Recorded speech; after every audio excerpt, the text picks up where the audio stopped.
Here's a riddle. What do you do when you need percussion and only have a piano?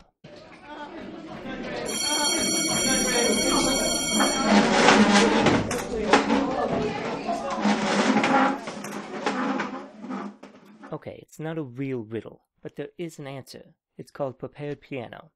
This is when you place items between or on the strings of the piano. Those who have studied music may know a little bit about it, such as its creation is credited to 20th century composer John Cage. However, the earliest use is actually from a piece titled Rega Maleka by French composer Maurice Delegate in 1922, about a decade before John Cage developed it. In this piece, cardboard was placed under some of the strings to imitate the sound of a drum. As I mentioned, John Cage is credited with developing prepared piano, and rightfully so. He independently thought of the technique in the 1930s while working on a dance piece.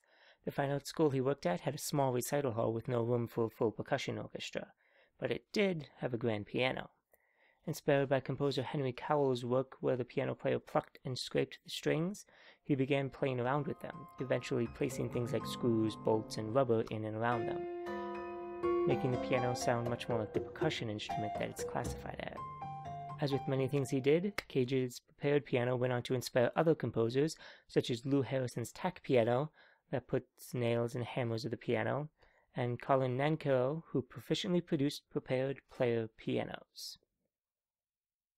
I'm way happier to have said that than I should be.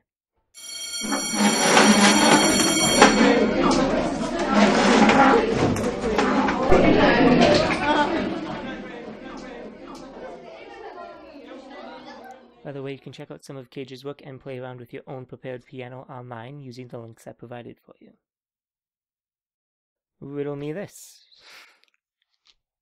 God, no. I'm such a nerd.